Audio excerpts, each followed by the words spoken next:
I've got these two bikes. Focus Vam Squared, lightweight motor, battery, 400 watt battery, Fazua motor. Here I've got the Mondraker E-Crusher, all mountain enduro. That would be a heavier weight bike. I'm riding them today on the same trail because I want to kind of get an idea about where do I have more fun, lightweight or heavyweight. Kind of an unfair comparison because both bikes are totally different.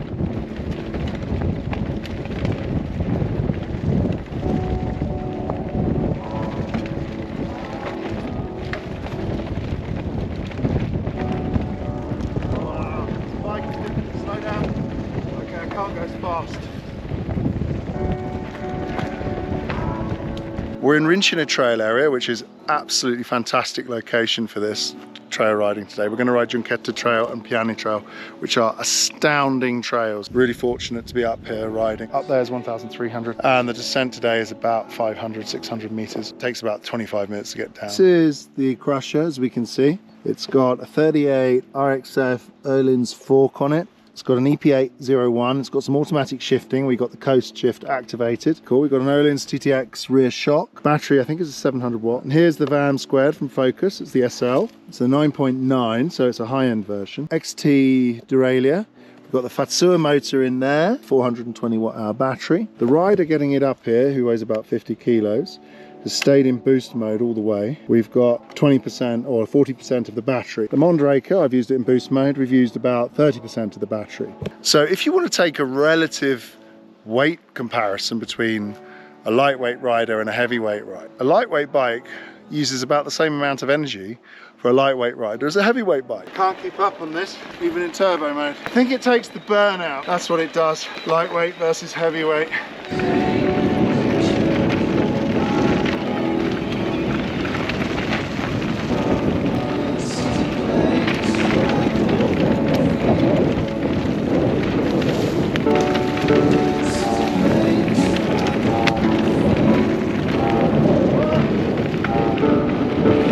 Piani Trail, let's go.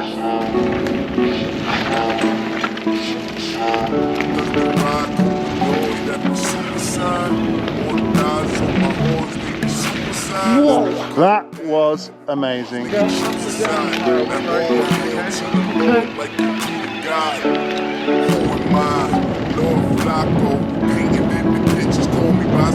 Okay, this bike feels like perfect crash.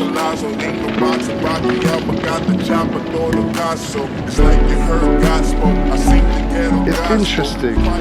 Not as extreme as the Canyon Strive on, but do not underestimate what you can do with this bike. It feels stable, the control is really nice. Don't think about me, just think about your own riding.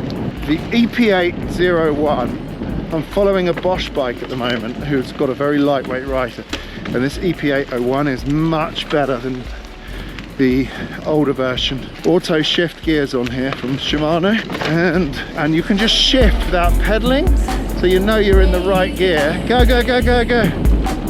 Like I just did there. Wow. Auto shift. It's shifting for me. Okay, I need to, feels maneuverable, but it's not like, it's a more poppy bike, especially with a shock, but you don't feel like you're not on an enduro bike. It's definitely not a hardcore enduro bike. Feeling trail or mountain, like you can really get your body in the right position here.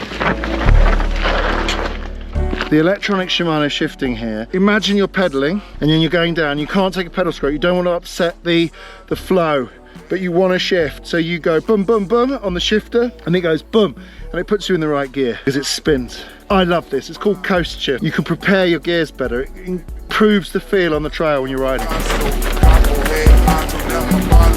So there, for example, I was in the wrong gear for that thingy, and now I'm in the right gear. I can feel it. Okay, take it high. Suspension. This is Öhlins, and it feels, but I do need some better tuning. It's not got my ideal tune. Auto shift, you see I'm here in the right position. I don't have time, you just click the gear for what you need. Oh, it handles the G out there. I G'd it out a bit, but that's okay. The setting is right, because I really heavy G out. Sort of, I need to do a back-to-back with another bike of this type. Two-wheel drifting. So let me tell you about this bike. This is the Focus Vam Squared SL. Lightweight bike. These trail conditions are absolutely fantastic for this bike. This bike is flying down the trails. It's fun, it's sharp, it's maneuverable, but it's not the bike I'm riding today because I'm having more fun and I'm getting deeper into the Mondraker. So I'm going to leave this one for another day. But I will say, from what I have ridden today, a fun downcountry bike, trail. So if you're into that, then this thing could be for you. It's a very poppy, positive bike. Very snappy, very under control, absolute dead silent. I really have to say, the Shimano EP801, so much more power than the old version. It's really a massive improvement on the EP8. Smooth tune.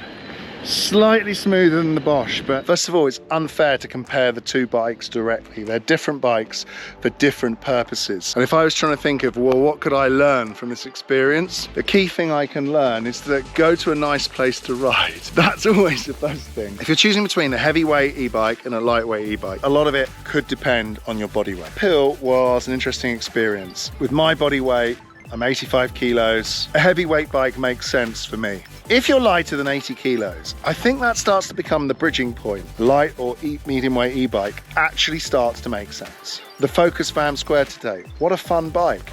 Super snappy, super precise in the trail. When the trail conditions are ideal, that bike is epic fun. I don't think it's designed for gravity. Well, it's not extreme gravity. It's a downcountry trail bike. So yeah, it's fun. So it's unfair to compare it to the E-Crusher. Did I feel like I was losing anything regarding weight by having the heavier bike? And the answer is no. Was I gaining anything by having the lightweight bike? The answer was yes, maneuverability. You could feel it snappy and more fluid. A better conclusion for lightweight e-bikes. What's it like compared to a non-e-bike? Compare it to a non-e-bike. Overall, the E-Crusher was great. Doesn't feel like a race bike, but it's certainly good fun. I absolutely love it, and I had a great time on it. I really have to say that. And I love the Autoshift.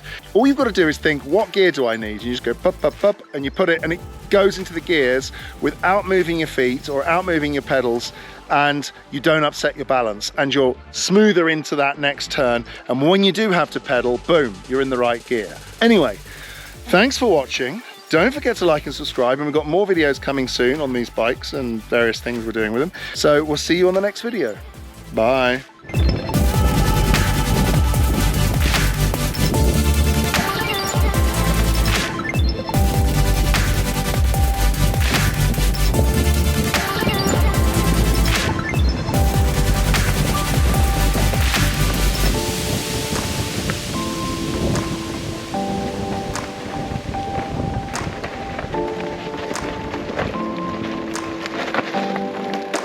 Stop.